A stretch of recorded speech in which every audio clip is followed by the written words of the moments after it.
Hi and welcome. I'm Paul, and I'd like to talk to you about drum sampling and the importance of sampling drum sounds, which some people consider a crime and you're cheating or it's fake or whatever, but there's absolutely nothing wrong with blending in drum samples to make either a drum kit really come to life and give it tonality and punch and weight and to push air or to if you're programming drums, of course, you can use a full sample for your programming, for pop music or whatever it is, hip hop. But what I'm mainly focusing right now is how I go about sampling drums to enhance, say, a rock drum set. And I really don't ever replace a drum entirely with a drum sample. I'm more of the taste where I will blend drum sounds to either give a snare drum weight or a ring, or to blend in a batter, the front head of a bass drum, the resonant head of a bass drum, or sometimes a bass drum attack will be too soft, so I will add point or slap to a bass drum to give it more consistency. Sometimes toms are recorded really poorly, or there's way too much cymbal leakage into the tom tracks, so I will go and trigger every single tom with drum samples and blend those in and tune each one to blend in with the actual pitch of whatever the actual tom sound was tuned at. So it sounds as natural as possible. Sometimes what I'll do is I won't even use the actual drum. I will reinforce toms with drum ambience. So I'll tune all the drum samples of the toms how I'd like them to match whatever the pitch is of the toms of the recorded kit. And then I'll just use the drum ambience of that just to make it sound like it's more powerful. It's in a bigger room. It's just got just more of an impressive, bigger, rich sound. And now for the technicalities. Here's what I do to actually achieve triggering drums. I will take the bass drum, whatever the near mic is, whatever the slap sign, track is. A lot of times I'll get 2 or 3 or 4 different mics on a kick drum. So on the bass drum, I will just duplicate the actual closest attack track. Let's say that would be a bass drum inside mic on a bass drum, and I will duplicate that after I've already dealt with whatever phase issues there might be. I'll go through an entire drum kit and correct the phase on a drum set. So once that's done, either I'll do it by hand or I will use a plugin like Auto Align. I will duplicate that track. Now what I do is I will send that track to my drum trigger samplers. And what I do is, let's say for bass drum, I will have a minimum of 6 tracks, all with, usually what I'll use is AP Trigger, which I found to be, it's an old school drum sampler, a software drum sample thing where I can load up my samples into it. And it just works great. I like it because I can mess with the pitch of every drum. I can mess with a slight modulation of that. I can toggle between 2 different drums or 3 different drums with it. It's really an amazing plugin. A lot of people don't use it, but I still find it to be really, really solid, and it triggers great. I've also tried stuff like Addictive Drums, which is made by XLN, I believe the company is.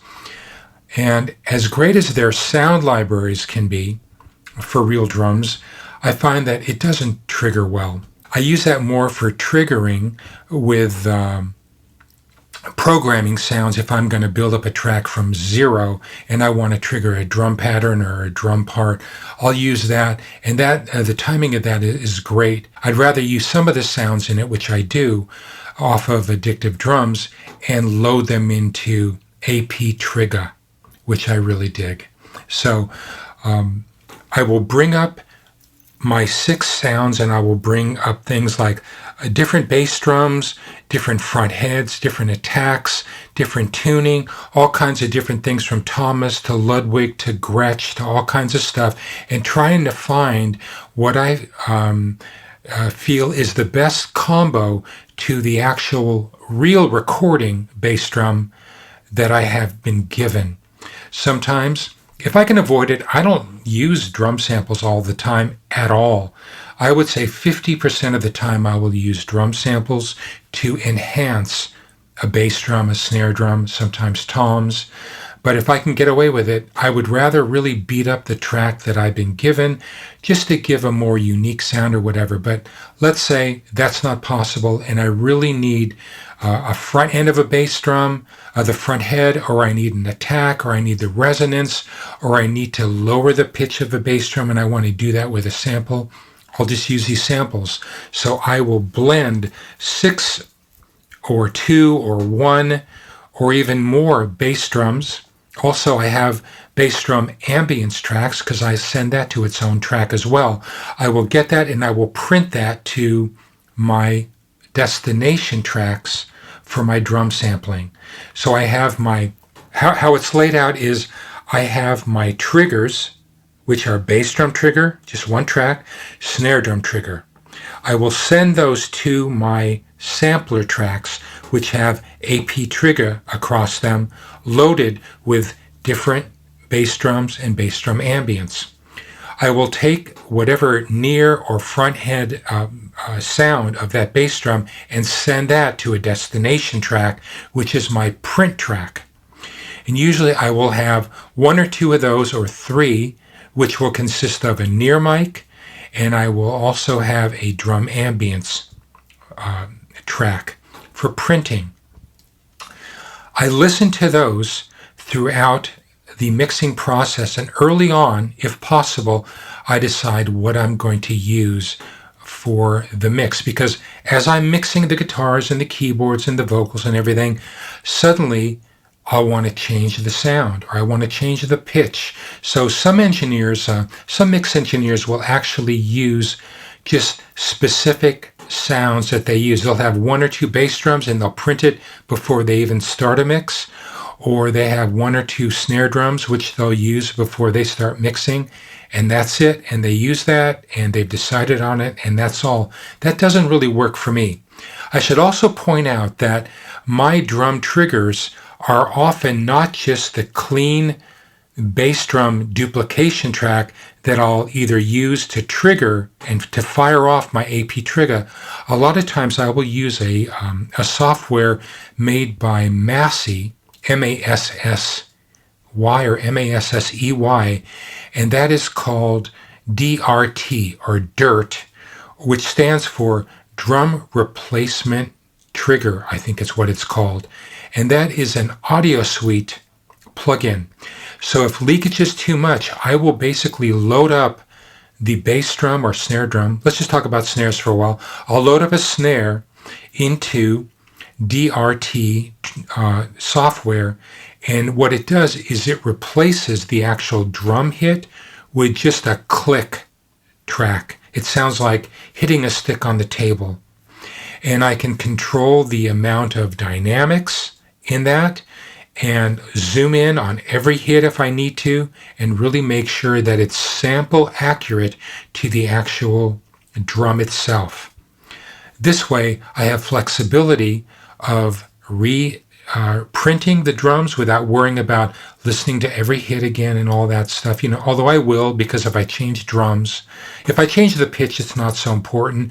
But if I change the drum sound, I'm going to want to really check to make sure that every hit is really tight and there's no sample inaccuracy, because that can really mess up a drum sound. Just a tiny bit of phase being off can really throw it off. Like sometimes I'm actually nudging the sample of a drum sound that I'm blending in. Let's say I have a snare drum blending in with their snare drum. 1 or 2 samples, or maybe 1 or 2 at the most milliseconds, that can make all the difference in the world of a snare drum being really powerful and have a lot of punch, or actually canceling out pretty much and being inaudible It's amazing how much that can really have to do with. So for a snare drum, I'll trigger the snare drum, and we'll have a Thomas snare along with a Ludwig Black Beauty, along with a Sonar design snare, and I will tune each one and make sure that every blend of that sound, and really, it will sound really good with the snare I've been given. So it blends great, and so the drum ambience sounds realistic. That's really, really important. Once I have that printed, I send that to my destination aux tracks, which are right next to my actual real drum set sounds. And I will EQ those and compress them if I need to. I'll send that to parallel compression and send those, if I need to room ambient reverbs, even though it's an ambient sound. I will send that to additional sound. I'll even send it to a hint of harmonizing or distortion or whatever it needs to make those sound amazing. That's what I do to set up my drum samples. I use different sounds. I have a lot of my own samples that I've used over the years. I've got some samples that I've actually created through multiple samples. Sometimes I'll go to a drum library, like I'll use, I brought up Addictive Drums. They have some really cool libraries in there. Some of the other libraries are cool, but they tend to sound fake, or they sound too plastic to me, or they sound too perfect to me. I don't want that. I don't want perfection in what I do. I want greatness in what I do. So a lot of that imperfection leads to what I would think of as perfection. I'm looking for perfection within imperfection, because the imperfection is what's great. Even when I record a drum kit, people want everything baffled off and isolated. A lot of times, if I'm recording a drummer in a cool room, I'll take 8 of my snare drums and just turn them upside down so they rattle. When the bass drum hits, I want to rattle. I want to feel like if somebody goes for a tom, I want to hear the vibration of the room. I want to hear drums that rattle within a take. That's what makes things real. So that's what I do for sampling drums, augmenting drum kits with really cool sounds, and how I actually trigger them and print them.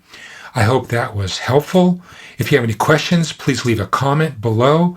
And if you liked this video, if it was helpful, please give it a thumbs up.